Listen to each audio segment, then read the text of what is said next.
Good evening dear learners. आज ये class start करते हैं। आज देखिए हम लोग स्टार्ट करने जा रहे हैं वर्ब चैप्टर को। अच्छा, वर्ब जो होता है वो हमारा लगता है कि आप सभी भी जानते हो, अगर मैं नहीं भी बताऊं तब भी आप सभी जानते होंगे कि जो हमारा इंग्लिश का सिलेबस होता है, आप किसी भी पर्पस के लिए इंग्लिश पढ़िए, कंपटीशन के लिए पढ़िए, एकेडमिक्स के लिए पढ़िए या फिर जनरल पर्पस के लिए पढ़िए, ठीक है। वर्ब्स जो होते हैं वो लगभग हर एक चैप्टर से रिलेटेड होते हैं।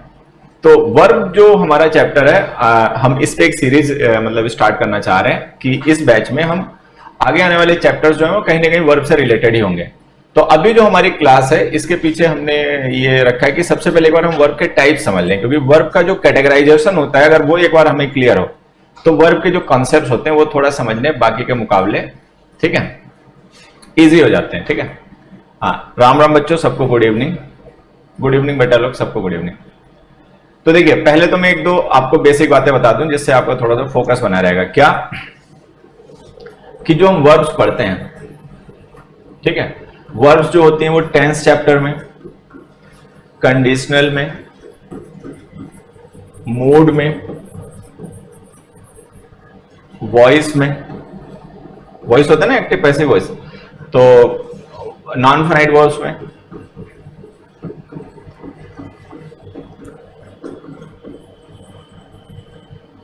और वर्ब खुद तो है ही है, खुद भी एक चैप्टर होता है, बहुत बड़ा चैप्टर होता है।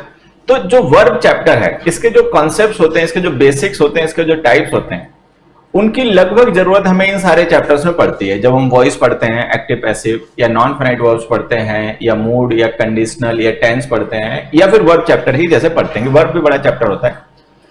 तो वर्ब की जो बेसिक्स हैं वो लगभग इन सब में हमें जरूरत पड़ते हैं। अगर हमें वर्ब के बेसिक्स क्लियर हैं, वर्ब के टाइप्स क्लियर हैं, उनकी कैटेगरीज हमें क्लियर हैं, तो थोड़ा सा समझना आसान हो जाता है। मतलब थोड़ा सा नहीं, मैं कहूंगा ज्यादा समझना आसान हो जाता है कि इन चैप्टर्स के जो कॉन्सेप्ट्स होते हैं, जो स्ट्रक्चरल कॉन्सेप्ट्स होते हैं या जो फंक्शन से रिलेटेड कॉन्सेप्ट्स होते हैं, वो हमें समझने बहुत आसान हो जाते हैं अगर हमें ये क्लियर हो कि ये जो वर्ड यूज किया गया है, जो वर्ब है, वो किस कैटेगरी का है। तो सबसे पहले आज मैं आपको यही स्टार्ट करता हूं, ठीक है। देखिए, वर्ब्स के बारे में एक दो जो बेसिक बातें सबको ध्यान रखनी है। सबसे पहले मैं टाइप समझाने से पहले ना एक बार आपके साथ में डिस्कस कर लेता हूं कि व्हाट इज अ वर्ब, कि वर्ब होता क्या है, कि what is called a verb, ठीक। तो एक बार तुम लोग भी थोड़ी सी मेहनत करो और comment the definition of the word verb. एक बार वर्ब की डेफिनेशन आप लोग भी बताने की कोशिश करो। Sir, I have called example but they have told me that I could not join the batch. Adaur ji, एक काम करो बच्चे, आपके पास मेरा व्हाट्सएप नंबर है ना, तो व्हाट्सएप नंबर पे एक बार मुझे मैसेज भेजिए और एग्जैक्ट मतलब डिटेल दीजिए कि आपने क्या कहा और उनका क्या एग्जैक्ट रिप्लाई था, ठीक है। एंड डोंट वरी, और चिंता मत करो, वो मेरी जिम्मेदारी है, वो मैं करवाऊंगा आपके कैसे भी। चलिए, हाँ, किया गया वर्क जो होता है उसको हम वर्ब कहते हैं। Very good. और अगर मान लो जो हम काम कर रहे हो या जो हम करेंगे उसे वर्ब नहीं कहते हैं। देखिए, मैं सबसे पहले आपको समझाता हूं कि वर्ब को लेकर अगर हम हिंदी मीडियम के बच्चों से पूछेंगे कि वर्ब क्या होता है, तो सबसे पहले उनका आंसर आता है कि वर्ब होती क्रिया। जैसे हिंदी व्याकरण हम पढ़ते हैं तो हिंदी व्याकरण में होता है ना ये क्रिया, कर्ता, कर्म, तो उस हिसाब से बच्चों का आंसर आ जाता है कि वर्ब इज क्रिया वर्ब होती है। बट मैं आपको यहां पे समझाना चाहूंगा, ये थोड़ा सा डिफरेंस है ना, आपको समझना पड़ेगा। एक्चुअली जो वर्ब है ना वो वर्ड है और क्रिया जो है वो एक्शन है। अभी जो फाइन डिफरेंस है ना, ये आपको समझना पड़ेगा। जब हम हिंदी से इंग्लिश को पढ़ते हैं या जब हम रूल्स के तरीके से इंग्लिश को पढ़ते हैं, तो ये फाइन डिफरेंस समझना हमें मुश्किल लगता है। हमें लगता है कि वर्ब क्रिया है, क्रिया वर्ब है, बट एक्चुअली ऐसा नहीं है। Verb is a word. Verb क्या है? वर्ड्स की एक कैटेगरी है। जैसे हम इंग्लिश में पार्ट्स ऑफ स्पीच पढ़ते हैं, तो पार्ट्स ऑफ स्पीच में नाउन हो गया, प्रोनाउन हो गया, वर्ब हो गई, ठीक है, एडजेक्टिव, एडवर्ब, आपके प्रीपोजिशन, कंजंक्शन, इंटरजेक्शन, ये सारे हो गए। तो अगर ऐसे कोई पूछे कि नाउन क्या है, ठीक है, तो noun is a category of words. Noun words की एक कैटेगरी है, ठीक है। प्रोनाउन भी वर्ड्स की एक कैटेगरी है। उसी तरीके से जो वर्ब है वो वर्ड्स की एक कैटेगरी है। तो आपको ध्यान ये रखना है कि वर्ब को हम वर्ड कहते हैं। वर्ब का मतलब है वर्ड, या आप कह सकते हो, ज्यादा सिंपली समझना चाहते हो तो ऐसे कह सकते हो कि verb is the category of words. Words की एक कैटेगरी होती है। और क्रिया फिर क्या होता है, क्रिया इज द एक्शन। क्रिया जो है ना वो एक्शन है और वर्ब जो है वो कैटेगरी है। अब ऐसी कैटेगरी वर्ड्स की जो किसी एक्शन को रेफर करें उन्हें हम वर्ब कहते हैं। ठीक, मैं यहां पर आपको एक तरीका और समझाता हूं कि जो वर्ब वर्ड होता है ना, इसका जो बच्चे क्रिया मान लेते हैं, मैं उनको समझाऊं कि वर्ब का मतलब वर्ड ही होता है। देखिए मैं 2-3 वर्ड लिखता हूं जिनसे आप जल्दी समझ जाओगे। Verbal, verbose, verbatim. ठीक है, वर्बेटिम। थोड़ा सा आपको आइडिया लग गया होगा, वर्ब वर्ब वर्ब। तो यहां से कुछ समझ में आया कि वर्बल का मतलब क्या होता है। वर्बल का मतलब होता है ऑफ या रिलेटेड टू वर्ड्स, वर्ड से रिलेटेड, शब्दों से रिलेटेड। हिंदी में कहें तो इसका मतलब शाब्दिक होता है। वर्बल का मतलब हिंदी में क्या होता है, शाब्दिक। Verbal reasoning, non verbal reasoning. Verbose का मतलब क्या होता है, full of words, full of words होता है। वर्बोस का मतलब है फुल ऑफ वर्ड्स, मतलब अति शब्दों का प्रयोग। कोई पर्सन अगर किसी बात को कहने के लिए ज्यादा शब्दों का, मतलब नॉर्मल से ज्यादा शब्दों का यूज करता है, अपनी बात को बहुत खींच खींच के कहता है, या लिखने में भी अपनी बात को बहुत डिटेल में लिखता है, तो उसको हम उस तरीके के स्टाइल को वर्बोस कहते हैं। तो वर्बोस का मतलब क्या, फुल ऑफ वर्ड्स। अच्छा, वर्बेटिम का मतलब word for word, word for word. तो इससे आपको एक चीज समझ में आएगी कि वर्ब का मतलब एक्शन नहीं होता। वर्ब का मतलब एक्शन नहीं होता, वर्ब का मतलब क्रिया नहीं होता। एक्शन का मतलब क्रिया होता है, क्रिया का मतलब एक्शन होता है। इंग्लिश में वर्ब पढ़ते हैं, वर्ब का मतलब होता है वर्ड, वर्ब का मतलब होता है वर्ड। ठीक है, वर्बेटिम का मतलब वर्ड फॉर वर्ड है, वर्बोस का मतलब फुल ऑफ वर्ड्स है, वर्बल का मतलब रिलेटेड टू वर्ड्स है। तो इससे आप ये समझ सकते हो कि वर्ड का एक्चुअली मतलब शब्द होता है, वर्ब का मतलब क्रिया वगैरह होता नहीं है। ठीक है, फिर हमने वर्ब का मतलब क्रिया क्यों मान लिया। ठीक है भाई, हम जैसे पढ़ते हैं तो हमें पढ़ा दिया था वर्ब का मतलब क्रिया है। ठीक है, तो ऐसा फिर क्यों हुआ कि वर्ब का मतलब क्रिया क्यों मान लिया गया। तो मैं उसके पीछे का लॉजिक आपको बताता हूं। उसके पीछे सबसे बड़ी वजह जो है वो हिंदी से इंग्लिश को जोड़कर पढ़ना है, कि हम जो भी पढ़ते हैं उसको पहले हिंदी से फिर इंग्लिश में लेकर आते हैं। तो ये होता है गड़बड़। होता क्या, हिंदी में करता है तो इंग्लिश में सब्जेक्ट है, तो हमने क्या मान लिया कि जो हिंदी का करता है वो इंग्लिश का सब्जेक्ट होता है। बट लैंग्वेज में जो डेफिनेशंस होती हैं वो कई बार वेरी करती हैं अलग अलग लैंग्वेज में। तो आपको सबसे पहले एक बात जो समझनी है मेन, जो मैं बता देता हूं, फिर से लिख के देखो। यहां पर मैं थोड़ा सा इसका ना थिकनेस कम कर रहा हूं, अगर आप लोगों को कोई प्रॉब्लम हो तो मुझे बता देना, मैं फिर से चेंज कर दूंगा। सबसे पहले एक बात समझ लेंगे सारे बच्चे, मुझे लगता है ये कमी है, रहने दो इसको मैं चेंज ही कर लेता हूं। देखो, सबसे पहले सारे बच्चे ध्यान रखेंगे कि वर्ब का मतलब होता है वर्ड, ठीक है, और एक्शन का मतलब होता है एक्टिविटी। ठीक है, हिंदी में अगर हम कहें तो वर्ब का मतलब होता है शब्द और एक्शन का मतलब होता है क्रिया। तो अगर आपको कहना ही हो कि क्रिया को इंग्लिश में क्या कहेंगे, तो आप क्रिया को इंग्लिश में एक्शन कहिए, वर्ब मत कहिए। ठीक है, चलिए। अच्छा, जब हम लैंग्वेज पढ़ते हैं, लैंग्वेज में क्या होता है, लैंग्वेज में हम वर्ब को कैसे डिफाइन करते हैं, तो लैंग्वेज में हम वर्ब को ऐसे डिफाइन करते हैं। देखिए, it is a word, a verb is a word. मैंने बताया था ना, वर्ब एक वर्ड है या कैटेगरी ऑफ वर्ड्स है। It is a word which refers to some action or state। Verb एक ऐसा वर्ड होता है, ध्यान दीजिएगा। अब हम आगे ग्रामर पे, जब हम ग्रामर की बात करते हैं। सर आज मैं आंसर नहीं दे पाऊंगी, लेफ्ट हैंड से टाइपिंग नहीं होती। कोई जरूरी नहीं बेटा, हाँ पहले सही है, बहुत अच्छी बात है। तो यहां पे ध्यान रखना, अ verb is a word, verb एक ऐसा वर्ड होता है जो कि रेफर करता है किसी एक्शन को या किसी स्टेट को। एक्शन का मतलब एक्टिविटी है, स्टेट का मतलब अवस्था है। अवस्था समझते हैं ना, ठीक है। तो एक्टिविटी का मतलब कुछ डूइंग या हैपनिंग है। मैं आपको एग्जांपल से समझा देता हूं फिलहाल में बातें, ऐसे आप थ्योरेटिकली याद करोगे तो उतना अच्छा समझ में आएगा नहीं। देखिए, जैसे मैंने यहां पे लिखा, they laughed loudly, they laughed loudly, ठीक है। They fell down, they look confident, they look confident. चलिए, तो अब ये जो हमने सेंटेंसेस लिखे एक बार अगर आप इन्हें ध्यान से देखें, जैसे हमने लिखा they laughed loudly, they fell down and they look confident. तो इनमें आप पाओगे कि ये जो लाफ है, फेल है और लुक हंसना, हंसने में आपको एक्टिविटी करनी पड़ती है। मतलब ऐसा नहीं होता कि आप अपने आप हंसते हो, आपको उसके लिए एफर्ट करना पड़ता है। मतलब that is a kind of doing. Doing का मतलब जिसमें आप कुछ करो।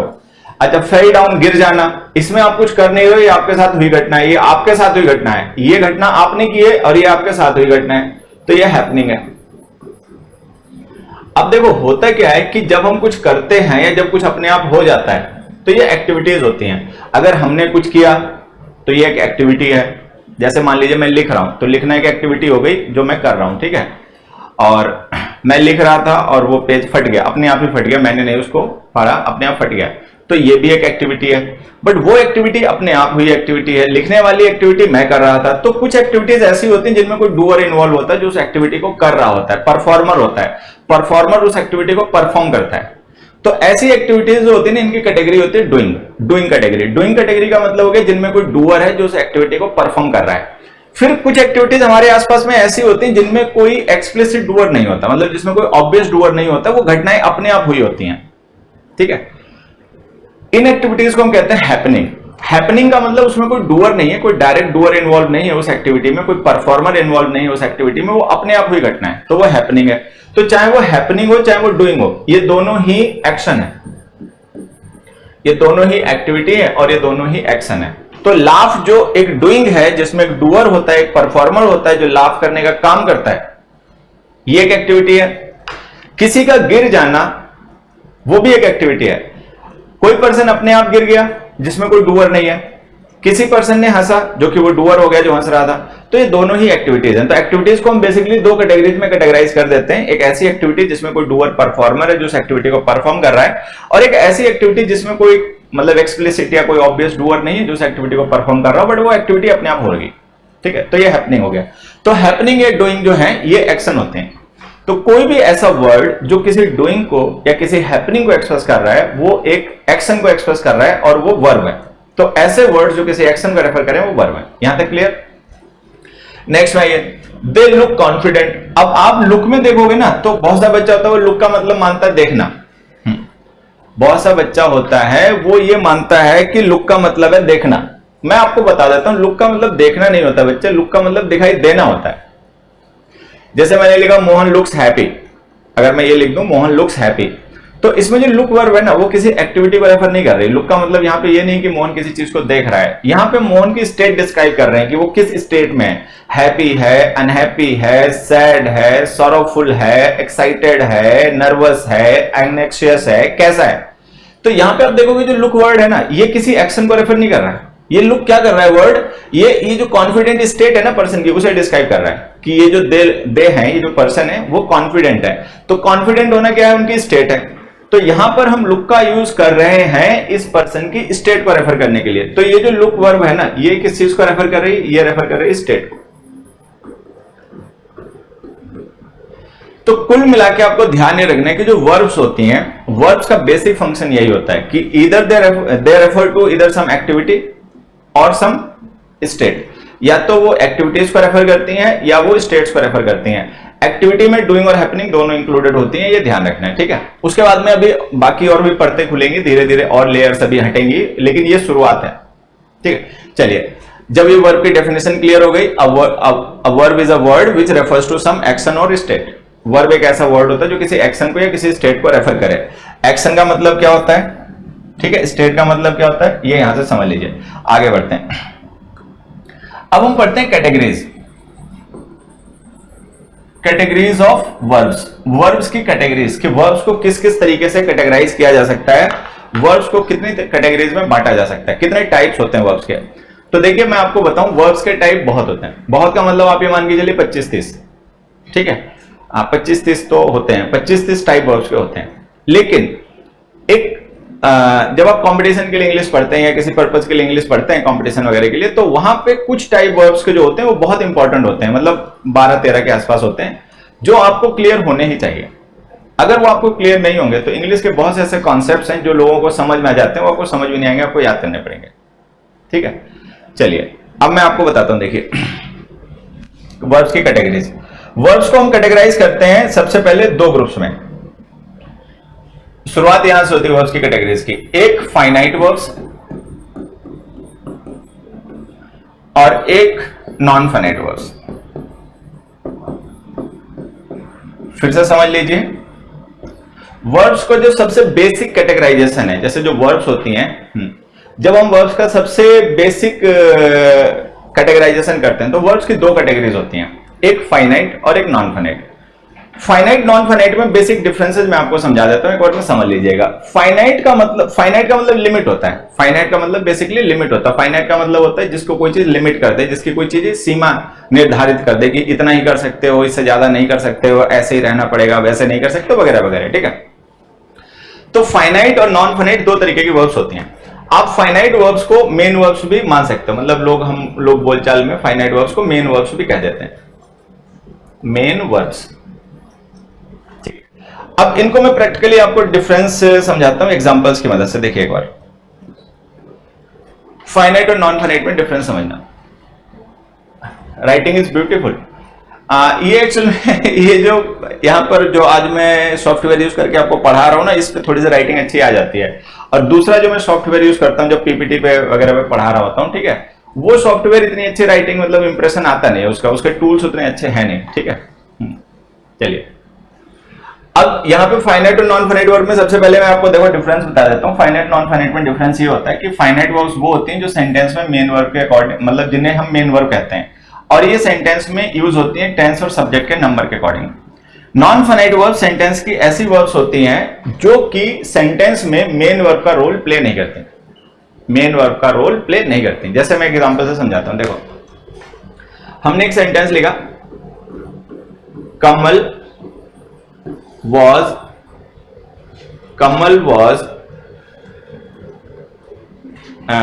तो मत लिखिए, Kamal hoped to win the match. जैसे हमने ये सेंटेंस लिखा, Kamal hoped to win the match, एक ये सेंटेंस लिखा। ठीक है, दूसरा देखो, मोहन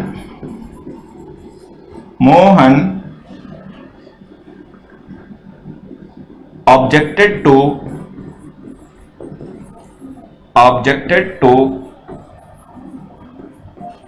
गोइंग देयर। अब ये 2 सेंटेंसेस एक बार देखें सारे बच्चे, Kamal hoped to win the match, Mohan objected to going there.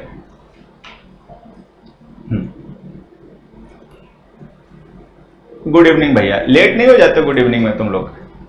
6 बजे की क्लास में इस समय गुड इवनिंग कर रहे हो, चलो बढ़िया, गुड इवनिंग, आ जाओ। तो हमने लिखा Kamal hoped to win the match, Mohan objected to going there. अब यहाँ पे ध्यान से देखो, इस सेंटेंस में जो वर्ब होप्ड है और ये ऑब्जेक्टेड है, ये पास्ट इंडेफिनिट टेंस की वर्ब है, ये पास्ट इंडेफिनिट टेंस में वर्ब है।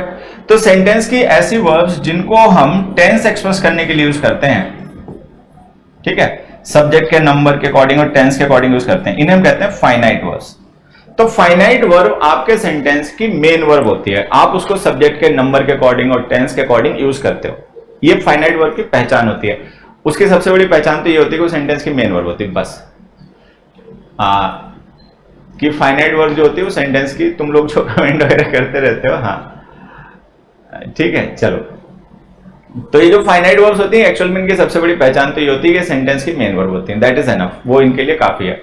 लेकिन फिर उसके बाद में आप ये भी याद रख सकते हो कि जो फाइनाइट वर्ब्स होती हैं उनको फाइनाइट इसलिए कहा जाता है क्योंकि वो टेंस और सब्जेक्ट के अकॉर्डिंग यूज की जाती हैं, मतलब टेंस के अकॉर्डिंग आपको वो यूज करनी पड़ती हैं, अदरवाइज आप उनका यूज हमेशा नहीं कर सकते। जैसे कि मैं एग्जांपल से समझाऊं, अभी जैसे हमने ये होप्ड लिखा है, पास्ट इंडेफिनिट टेंस की वर्ब है, अगर हम प्रेजेंट बनाए तो इसे हम होप्स लिखेंगे, तो टेंस के अकॉर्डिंग इसकी फॉर्म चेंज होगी।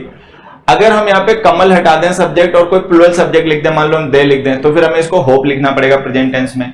तो कुल मिलाके वर्ब की ऐसी फॉर्म्स जिसको हम सब्जेक्ट के नंबर और टेंस के अकॉर्डिंग चेंज करते रहते हैं, ठीक है, वो होती है फाइनाइट। अब उसके बाद आप देखोगे तो सेंटेंस में दो वर्ब और भी लिखी हुई है। एक वर्ब लिखी हुई है टू विन और एक वर्ब लिखी हुई है गोइंग। अभी जो टू विन और गोइंग है, इनको ध्यान से देखो, मेन वर्ब नहीं है। गोइंग क्यों मेन वर्ब नहीं है, मैं आपको ऐसे समझा देता हूं, एक छोटा सा पॉइंट है, ध्यान रखना। कोई भी वर्ब की आईएनजी फॉर्म, कोई भी मेन वर्ब अगर हम आईएनजी फॉर्म में यूज करेंगे तो बिना हेल्पिंग वर्ब के नहीं आती। मेन वर्ब की दो फॉर्म्स जो होती हैं, एक थर्ड फॉर्म और एक आईएनजी फॉर्म, वो बिना हेल्पिंग वर्ब के यूज नहीं होती, उनको हमेशा हेल्पिंग वर्ब के साथ ही यूज करना पड़ता है।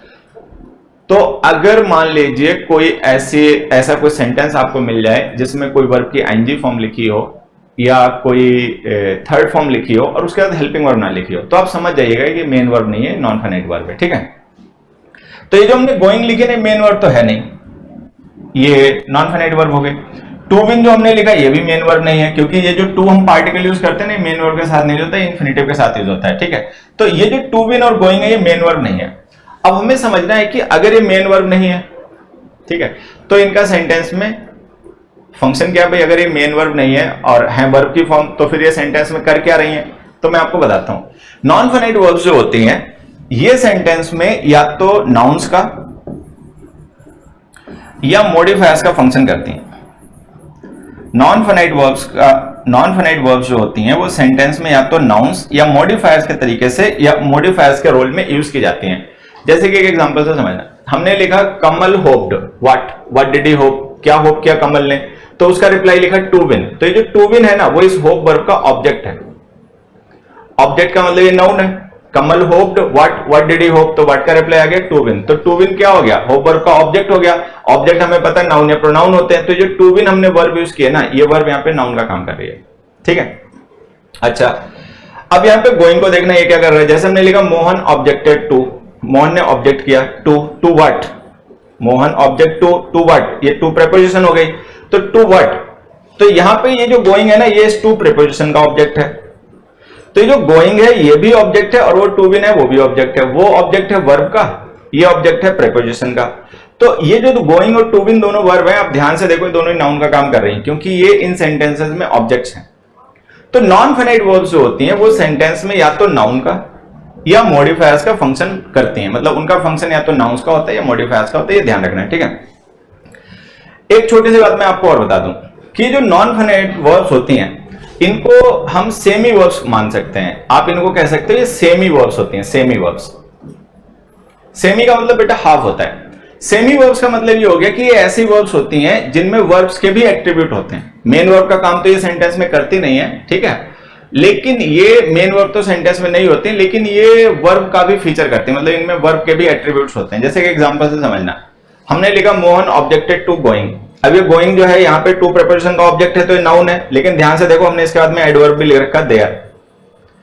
अभी जो देयर एडवर्ब हमने लिखा ना, ये ऑब्जेक्टेड के लिए नहीं यूज हो रहा है, ये गोइंग के लिए यूज हो रहा है। तो अब हमें समझना है ये कि जो गोइंग है बेसिकली है तो नाउन, मतलब है तो वर्ब, लेकिन इस सेंटेंस में हमने इसको एज अ नाउन यूज किया है। तो नॉन फाइनाइट वर्ब्स जो होती हैं, जब हम उनको नाउन या मॉडिफायर्स के तरीके से यूज करने लगते हैं तो वो सेमी वर्ब्स होती हैं।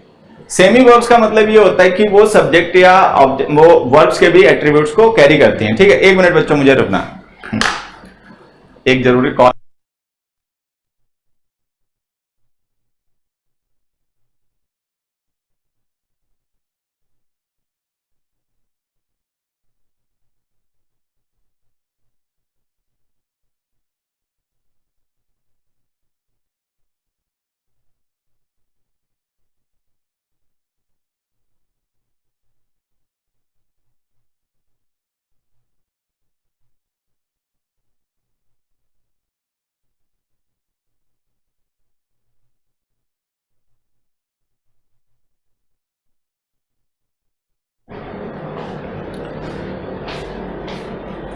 चल आ जाओ। अब यहाँ पे ध्यान क्या रखना है कि जैसे जो आपकी नॉन फाइनाइट वर्ब्स होती है ना, सेमी वर्ब्स होती हैं। सेमी वर्ब का मतलब ये होता है कि ये सेंटेंस में नाउन और मॉडिफायर्स का तो काम करती ही करती हैं, ठीक है, बट उसके साथ साथ में इनमें वर्ब के भी फीचर्स होते हैं। वर्ब के फीचर्स का मतलब ये होता है कि जैसे वर्ब के लिए एडवर्ब यूज होते हैं, वर्ब के अपने ऑब्जेक्ट होते हैं, तो इनके लिए भी यूज हो सकते हैं। अब जैसे यहाँ पे ध्यान से देखना, ये जो टू मैच हमने लिखा ना, टू विन जो हमने लिखा, ये इस होप का ऑब्जेक्ट है, ठीक है, लेकिन चूंकि ये एक वर्ब है, नॉन फाइनाइट वर्ब है, तो इसमें वर्ब के भी एट्रीब्यूट होते हैं। मैच को देखो हमने इस टू विन का ऑब्जेक्ट बना के लिखा है। तो ये जो टू विन है ये खुद होप्ड का ऑब्जेक्ट है, लेकिन ये जो टू विन है वो चूंकि एक नॉन फाइनाइट वर्ब है, और नॉन फाइनाइट वर्ब्स क्या होती है, सेमी वर्ब्स होते हैं, तो उनमें वर्ब के भी फीचर्स होते हैं। तो यहाँ पे जो द मैच है ना, वो देखो इस टू विन वर्ब का अपना ऑब्जेक्ट है।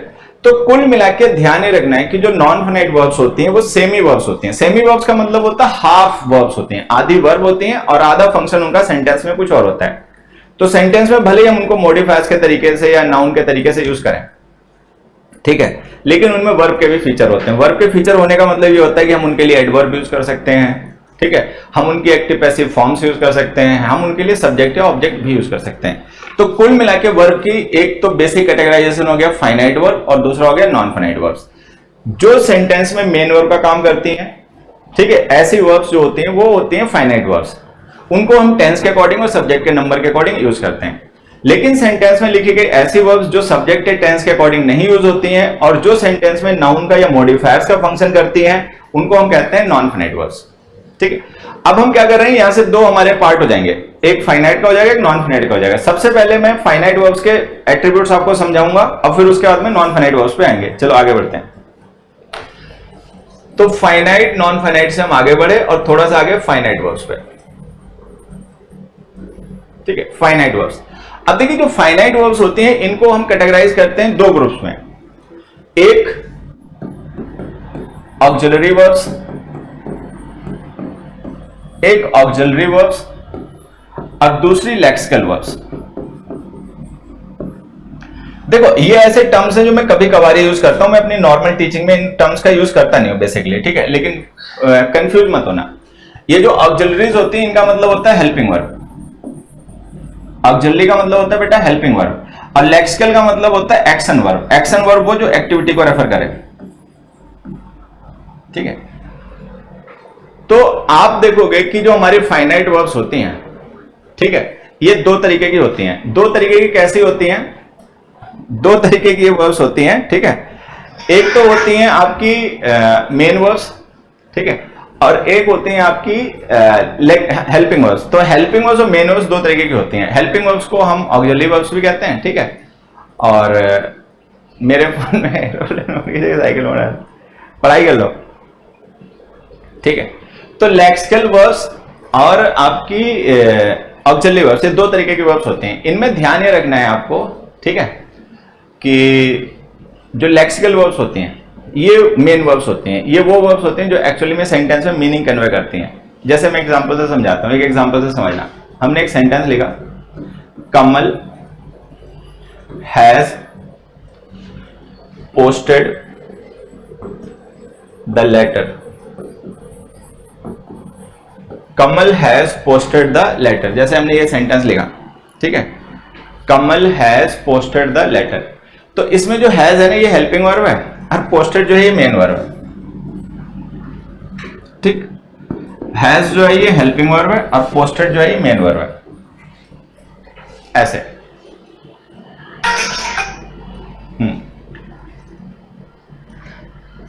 तो ये जो मेन वर्ब को हेल्प करने के लिए हम वर्ब साथ में लिखते हैं, ठीक है, उनको हम कहते हैं हेल्पिंग वर्ब्स। एक मिनट बच्चों, एक फोन आ रहा है किसी का, एक मिनट फोन पिक कर लो।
अच्छा वॉइस ही नहीं आ रही, चलो कोई नहीं। असल में बीच में कॉल आ गई थी, that's why I switched off. आ गई बेटा, वॉइस आ गई, हाँ वॉइस ऑन हो गई बेटा, वॉइस ऑन हो गई। तो मैं ये कह रहा था, ये हमारे समाज की ना एक सच्चाई है, जो भी आप लोग चैनल पर नोटिस कर रहे हो, ये हमारा समाज जो है ना, इसकी ये सच्चाई है। यहाँ पर क्या है कि बहुत से ऐसे बच्चे हैं जिनको मतलब सही माँ बाप नहीं मिलते। हालांकि माँ बाप को बच्चे मिलते हैं, बच्चों को माँ बाप मिलते हैं, ये सोचने वाली बात है, लेकिन सही माँ बाप उनको नहीं मिलते, ठीक है। तो उनके माँ बाप उनके साथ में बेईमानी कर देते हैं और उनको इस तरीके से पाल देते हैं, ठीक है, कि वो जाके ना अपने माँ बाप के लिए कलंक की वजह बन जाते हैं। जहां पे भी जाते हैं अपने मतलब उनको तो आदमी खैर क्या ही कहेगा बद्ध आदमी को, लेकिन उसके माँ बाप को सोचता है भाई क्या लल्लू लोग रहे होंगे, ऐसा पाल के बड़ा कर दिया नमूना। खैर चलो, डिस्ट्रैक्शन बार बार हो रहे थे क्लास में, आ जाओ। तो यहां पर हमें बेसिकली बात यह करनी है कि जो हमारे मेन वर्ब्स होती हैं, फाइनाइट वर्ब्स होती हैं, इनकी अपनी दो कैटेगरीज होती हैं, एक हेल्पिंग वर्ब्स और एक जो मेन वर्ब जिसे वो हेल्प करती हैं, ठीक है। और उसमें हम लोग आगे चलते हैं। खैर एक मिनट बच्चों, चलो। तो अब ये जो हमने हैज लिखा ना, ये हेल्पिंग वर्ब है, क्योंकि ये एक्शन को रेफर नहीं कर रहा है। एक्शन को कौन रेफर कर रहा है? पोस्टेड। पोस्टेड क्या है? मेन वर्ब है। तो ये दोनों जो मिलके बनी है ना, ये एक वर्ब फ्रेज है। इन्हें हम क्या कहते हैं बच्चे? इन्हें हम कहते हैं वर्ब फ्रेज। इन्हें हम वर्ब फ्रेज कहते हैं, ठीक है। दो वर्ड मिलके, hello,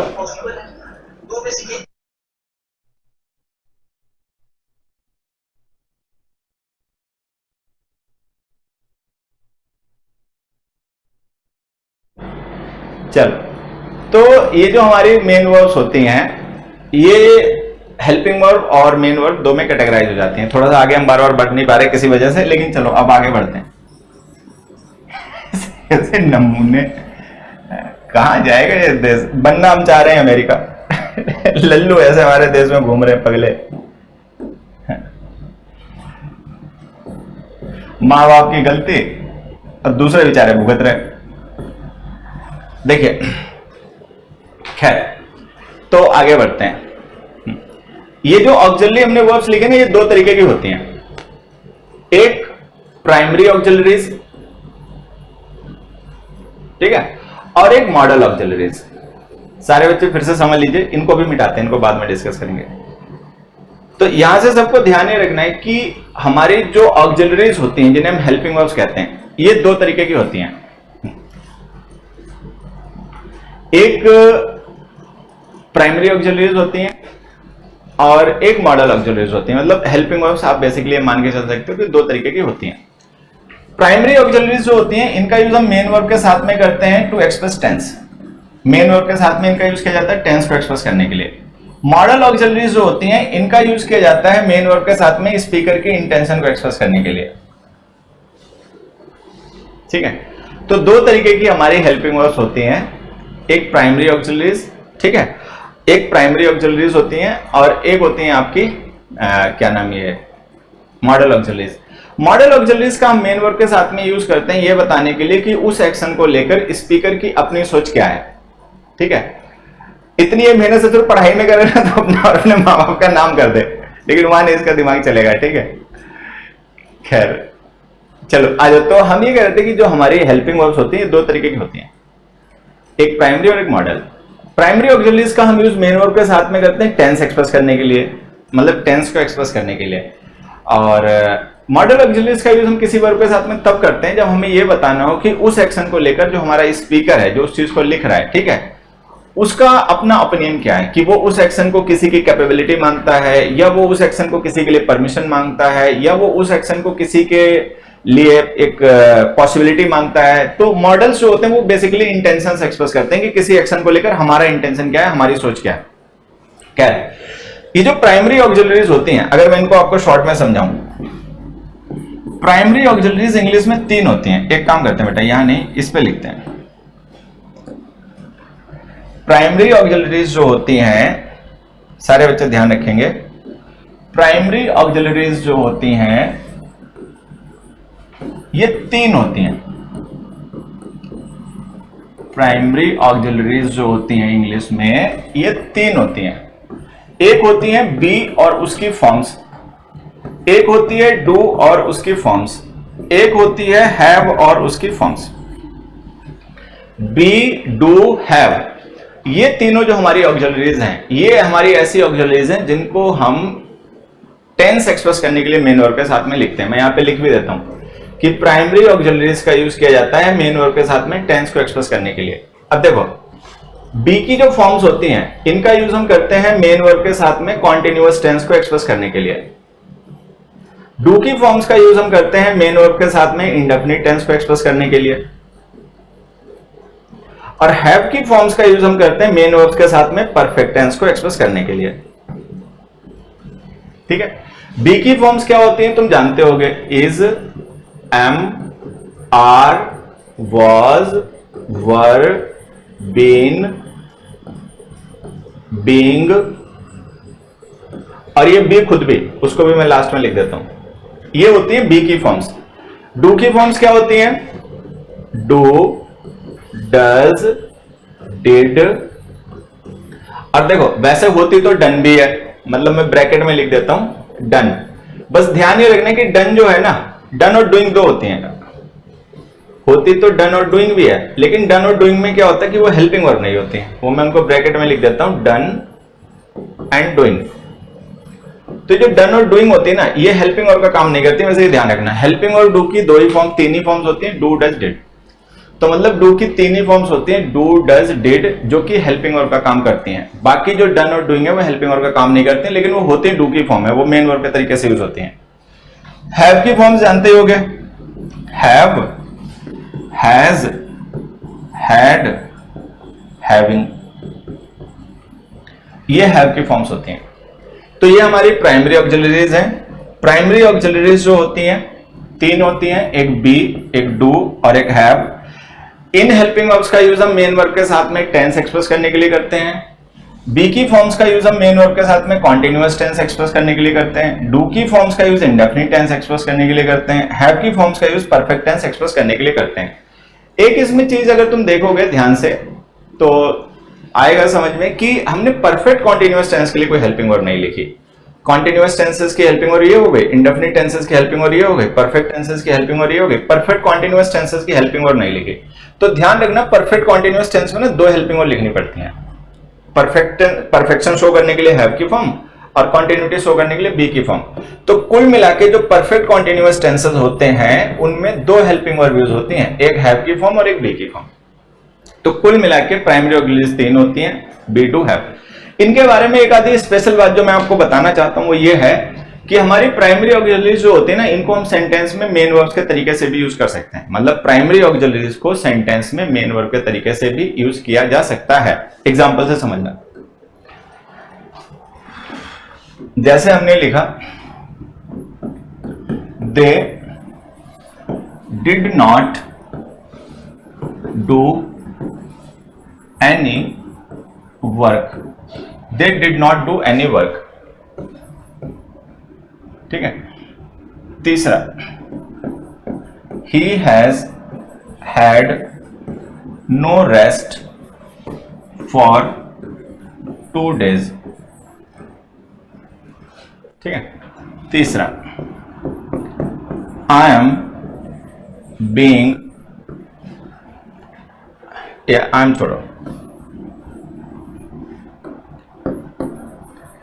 they are being impolite। अब इन तीनों सेंटेंसेस को जरा एक बार ध्यान से देखना, इन तीनों सेंटेंसेस को ध्यान से देखना। क्या ध्यान से देखना है, ये जो डिड हमने लिखा है ये हेल्पिंग वर्ब है, और ये जो डू लिखा है ये वर्ब है। ठीक है। ये हैज जो हमने लिखा है ये हेल्पिंग वर्ब है, ये हैड लिखा है ये वर्ब है, ये आर लिखा है ये हेल्पिंग वर्ब है, और ये बीइंग लिखा है ये मेन वर्ब है। ठीक है।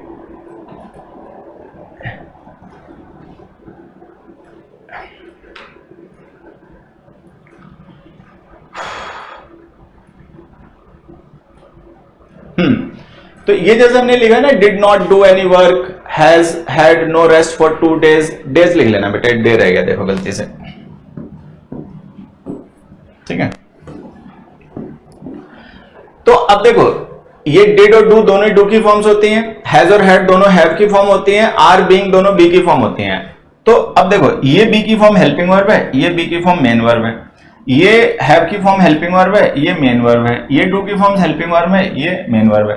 तो सारे बच्चों को ध्यान यहां पर ये रखना है कि ये जो हमारी प्राइमरी ऑक्सिलरीज होती हैं बी, डू और हैव की फॉर्म्स, ठीक है, ये बी, डू और हैव की फॉर्म्स ऐसी वर्ब्स होती हैं जिनको हम सेंटेंस में हेल्पिंग वर्ब और मेन वर्ब दोनों तरीके से यूज करते हैं। ये छोटी सी बात सबको ध्यान रखनी है, ठीक है। चलिए ये हो गया आपका। तो हमने कहा, पता नहीं ऑनलाइन पढ़ाते समय बड़ा मामला स्लो हो जाता है, तो हमने कहा कि भाई जो हमारी ऑक्सिलरी वर्ब्स होती हैं ये दो तरीके की होती हैं, एक प्राइमरी ऑक्सिलरीज जिनका यूज हम मेन वर्ब के साथ में टेंस एक्सप्रेस करने के लिए करते हैं, और एक मॉडल ऑक्सिलरीज होती हैं, ठीक है।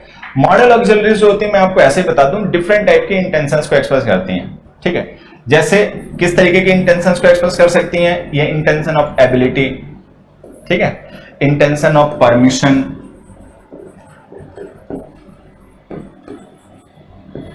Intention of necessity, intention of possibility,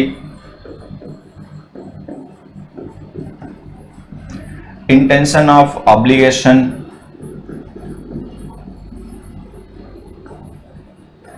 intention of preference, etcetera. तो जो मॉडल ऑक्सिलरीज होती हैं ये अलग अलग टाइप की इंटेंशंस को एक्सप्रेस करने के लिए यूज की जाती हैं, ठीक है। समझ में नहीं आता बेटा, धीरे धीरे समझोगे, धीरे धीरे सब क्लियर हो जाएगा, थोड़ा टाइम लगेगा, ठीक है। तो देखो मैं मॉडल्स एक बार यहां पे लिख देता हूं आपको। जो मॉडल ऑक्सिलरीज होती हैं, मॉडल ऑक्सिलरीज होती हैं जिनका यूज हम मेन वर्ब के साथ में करते हैं इंटेंशंस को एक्सप्रेस करने के लिए। मैं यहां पे लिख देता हूं कि मॉडल ऑक्सिलरीज जो होती हैं इनका यूज मेन वर्ब के साथ में स्पीकर करता है अपनी इंटेंशंस को एक्सप्रेस करने के लिए।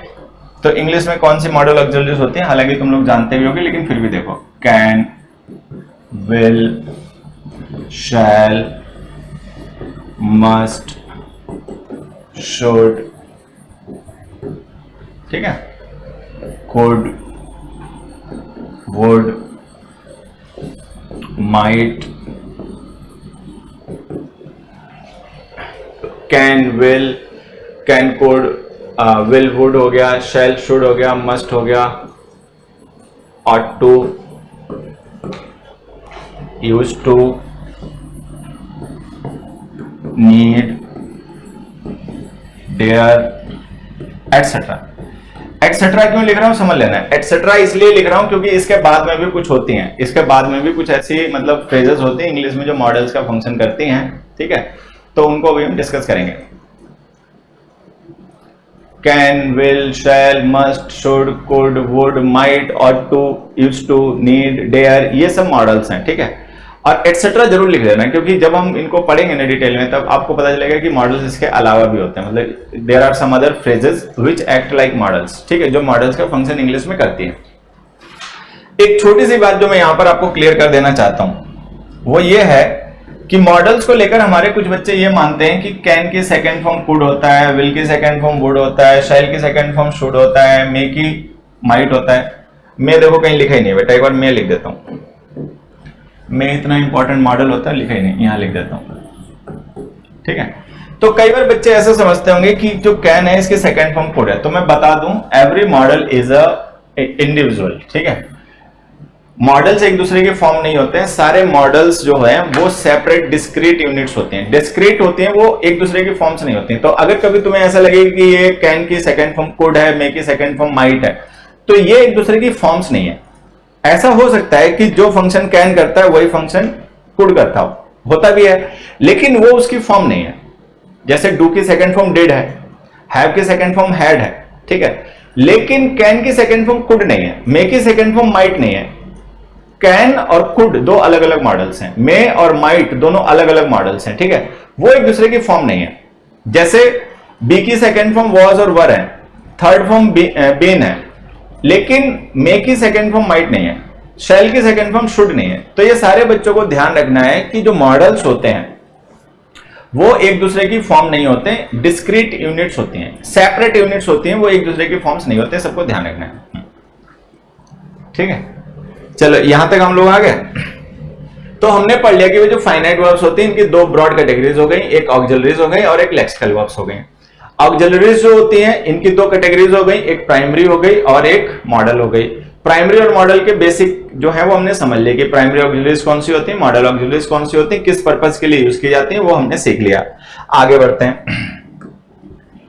अब नंबर आता है हमारा जो लेक्सिकल वर्ब्स हैं, जिन्हें हम मेन वर्ब्स कहते हैं, इनके टाइप्स की बात कर लेते हैं। तो देखिए, एक्चुअल में जब हम कहते हैं ना वर्ब के टाइप्स, तो वर्ब के टाइप्स का मतलब होता है इन्हीं वर्ब के टाइप्स है कि जिन्हें मेन वर्ब्स कहते हैं। ट्रांसिटिव, इंट्रांसिटिव, एम्बिट्रांसिटिव और कॉम्प्लेक्स ट्रांसिटिव, स्टेटिव, लिंकिंग, फलाना, ढिमकाना, वो सारे इन्हीं वर्ब्स के टाइप्स होते हैं। तो ये जो लेक्सिकल वर्ब्स हैं, अब हम इनके टाइप्स डिस्कस करना शुरू करते हैं। देखिए, लेक्सिकल वर्ब्स को एक तो हम कैटेगराइज करते हैं on the basis of their form, कि वो अपनी फॉर्म्स कैसे पार्टिसिपेट करते हैं, मतलब कैसे फॉर्म करते हैं।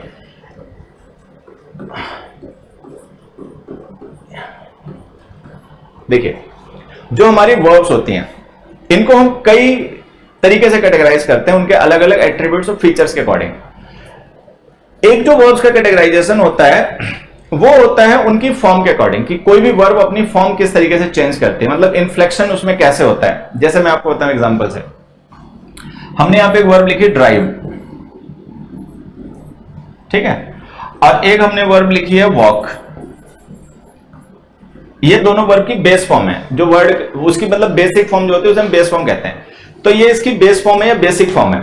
अब अगर हम इसकी फॉर्म्स चेंज करें तो वॉक की सेकेंड फॉर्म देखो क्या हो जाएगी, वॉक्ड।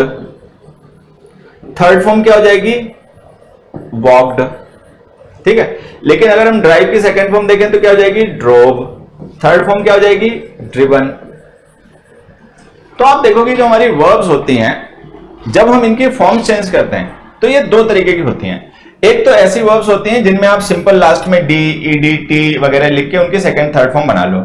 अच्छा, कुछ वर्ब्स ऐसी होती हैं कि उनके लास्ट में डी, ईडी या ईटी वगैरह लिख के उनका नहीं चेंज होता है फॉर्म, उनका जो मिडिल में जो वाउल यूज हो रहा होता है, जैसे यहां पे देखो आई वाउल यूज हो रहा है ना, तो इसको हमने ओ कर दिया तो ये सेकंड फॉर्म बन गई।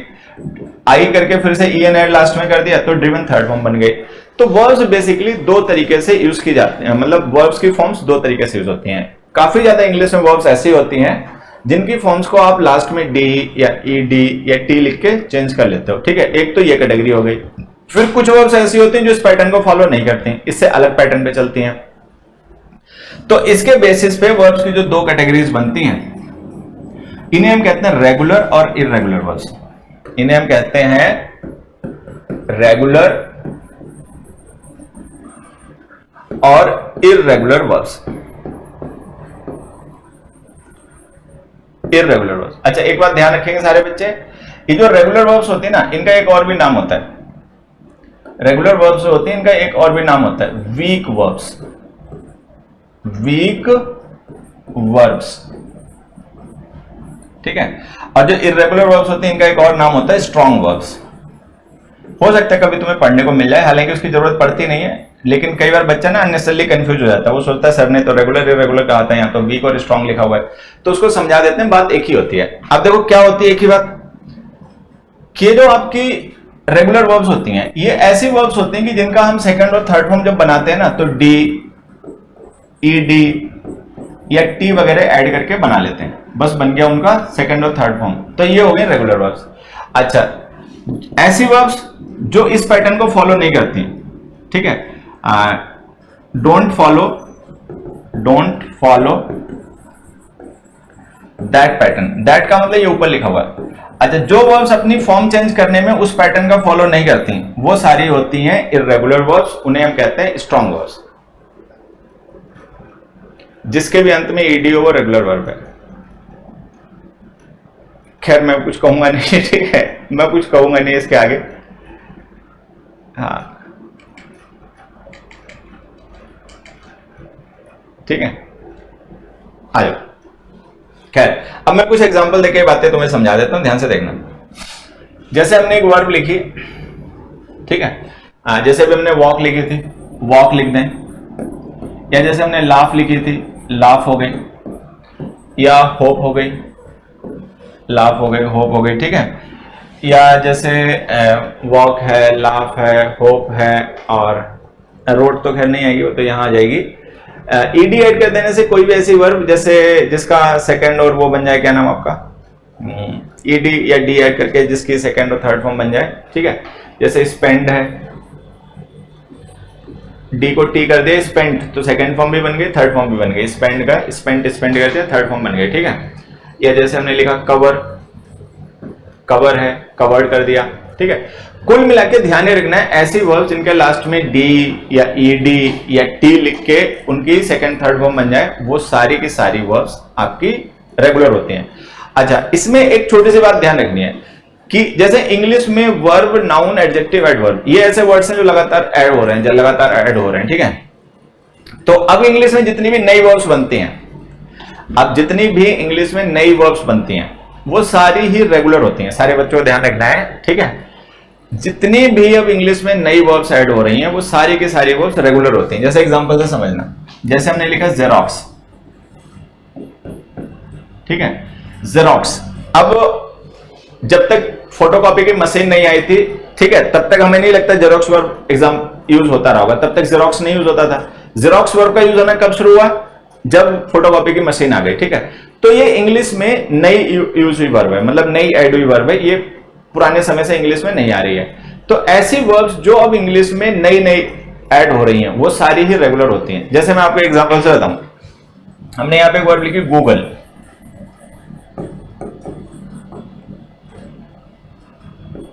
ठीक है। जैसे हमने यहां पे लिखा गूगल, अब गूगल तो एक कंपनी है, गूगल क्या है, गूगल एक कंपनी है, टेक कंपनी है, ठीक है। लेकिन आपने देखा होगा लोग गूगल को एज अ वर्ब यूज करते हैं। मान लीजिए किसी पर्सन ने हमसे पूछा कि भाई अर्थ जो है, अर्थ का पेरीमीटर कितना है, ठीक है। हमने कहा भाई गूगल इट, गूगल इट का मतलब गूगल पे सर्च कर लो, तो गूगल को हम एज अ वर्ब यूज करते हैं। तो ये जो गूगल है ना, या फिर जैसे जेरोक्स है, या इस तरीके की जो नई वर्ब यूज हो रही है, जैसे फोन है, फोन करना, ठीक है, या मतलब फैक्स करना है, तो ये जो नई वर्ब्स इंग्लिश में ऐड हो रही हैं, ये सारी की सारी वर्ब्स जो होती हैं और रेगुलर होती हैं, सबको ध्यान रखना है, ठीक है। नेक्स्ट में आ जाओ, नेक्स्ट में आ गई इर्रेगुलर वर्ब्स। अच्छा, इर्रेगुलर वर्ब्स ऐसी वर्ब्स होती हैं जो रेगुलर वर्ब्स वाले पैटर्न को फॉलो नहीं करती, ठीक। जैसे देखो, एक बड़ी कॉमन इर्रेगुलर वर्ब होती है गो, ठीक है। अब गो की सेकंड फॉर्म क्या होती है, गो की second form went, third form gone, ठीक है। गो हो गई, ईट, ईट हो गई, एक मिनट बच्चे। इसके बाद में जैसे स्विंग, स्विम, ठीक है, थिंक, कैच, राइड, राइज, ठीक है। ये सारी इर्रेगुलर वर्ब्स हैं, ठीक है। वीव, वीव, ठीक है। स्पीक, राइट, ये सब इर्रेगुलर वर्ब्स हैं। अब देखो यहां पे एक चीज समझना, ये जो राइज है ना, ये आपकी इर्रेगुलर वर्ब है, लेकिन रेज जो है, रेज, RAISE, ये रेगुलर वर्ब है। रेज की सेकंड फॉर्म रेज्ड होती है, राइज रोज रिजन होती है, ठीक है। तो ये आपको ध्यान रखना है, ठीक है। कुल मिला के पोस्ट, पोस्ट करना है ना, किसी चीज को पोस्ट कर देना है, ठीक है। ये सब आपकी रेगुलर वर्ब्स हैं। तो कुल मिला के जो ये हमारी वर्ब्स होती हैं, लेक्सिकल वर्ब्स होती हैं, ठीक है, इनको हम दो तरीके से कैटेगराइज कर देते हैं इनकी फॉर्म चेंजेस के बेसिस पे, कि कोई भी जो वर्ब है उसका इन्फ्लेक्शन कैसे होता है, मतलब उसकी सेकंड और थर्ड फॉर्म कैसे बनती है। तो एक तो वर्ब का कैटेगराइजेशन इसके अकॉर्डिंग हो जाता है। इसके अकॉर्डिंग जब हम वर्ब्स को कैटेगराइज करते हैं तो ये वर्ब्स दो तरीके की हो जाती हैं बेसिकली। एक आपकी हो जाती है रेगुलर वर्ब्स, जिन्हें हम वीक वर्ब्स भी कहते हैं, ठीक है, और एक हो जाती है हमारी इर्रेगुलर वर्ब्स, जिन्हें हम स्ट्रॉन्ग वर्ब्स भी कहते हैं। रेगुलर और इरेगुलर में क्या डिफरेंस होता है, स्ट्रॉन्ग और वीक में क्या डिफरेंस होता है, मुझे लगता है वो आपको यहां से समझ में आ गया होगा, ठीक है। हालांकि मैं एक्सपेक्ट कर रहा था कि आज की क्लास में हम थोड़ा सा इससे ज्यादा कवर कर लेंगे, ठीक है, और लेकिन अब चलो खैर यहीं तक हम लोग पहुंच पाए किसी वजह से, ठीक है। लेकिन चलो देर आए दुरुस्त है, जो भी आए, ठीक है। सर आपसे टीचर को डर लगता है, इसीलिए आज कुछ एंटी सोशल एलिमेंट्स भी आ गए, ठीक है। डर वर ससुर किसी को नहीं हमसे लगता है, ठीक है।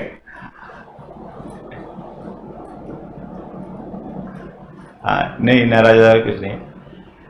असल में पता क्या है, कई बार मैं ये सोचता हूं कि पढ़ाई लिखाई का चैनल है भाई, हम लोग कोई प्रैंक वीडियो तो बनाते नहीं भाई, ऐसा तो नहीं SSC exams by Exampur channel पे हम लोग कोई प्रैंक का वीडियो बना रहे हैं, कोई कॉमेडी के लेक्चर चल रहे हैं, कोई यहाँ पे मोटिवेशन चल रहा है, कोई यहाँ पर मस्खरी बाजी चल रही है, ठीक है, कोई नौटंकी के रागनी के यहाँ पे वीडियो चल रहे हैं, ऐसा तो कुछ है नहीं, पढ़ाई लिखाई का चैनल है। तो हम मान के चलते हैं कि भाई इस चैनल पे जो विजिटर है, जो सब्सक्राइबर है, वो पढ़ाई लिखाई से रिलेटेड ही होगा।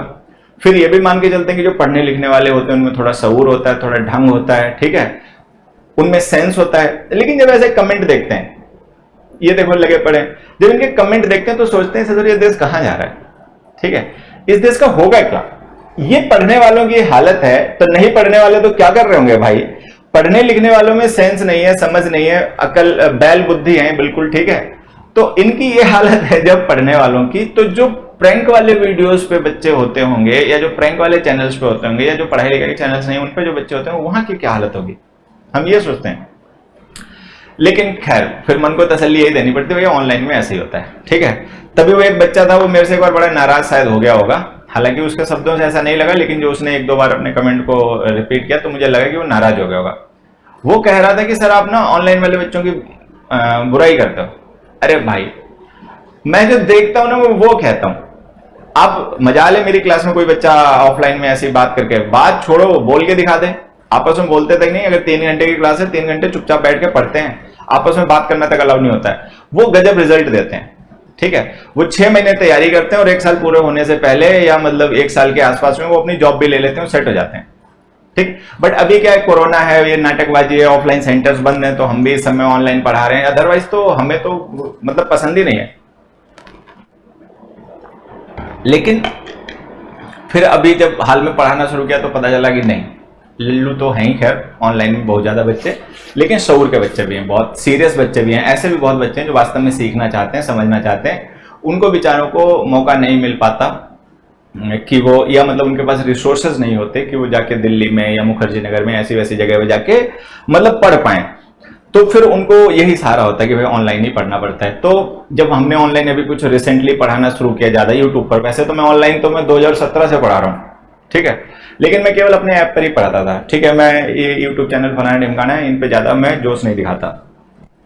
लेकिन अभी जब से थोड़ा रिसेंटली एक्टिव हुए ना, तो हमने देखा है, हम देखे नहीं, मतलब लल्लू ज्यादा है, ऑब्वियस बात है कि लल्लू ज्यादा है, लेकिन पढ़ने वाला भी काफी है। तो फिर लगे रहते हैं, बस चलती रहती है कहानी ऐसे, ठीक है। चलो, तो खैर ये अभी हमने वर्ब के जो डिस्कस करने टॉपिक शुरू किए ना, यही आपके चलते रहेंगे। अभी कुछ क्लास अभी हमें वर्ब के टाइप से डिस्कस करने हैं। आज जो पढ़ा दिया इसका अपना अच्छे से रिवीजन कर लेना, ठीक है। और फिर हम कल मिलते हैं, तब तक आज के लिए बाय एवरीबॉडी, थैंक यू।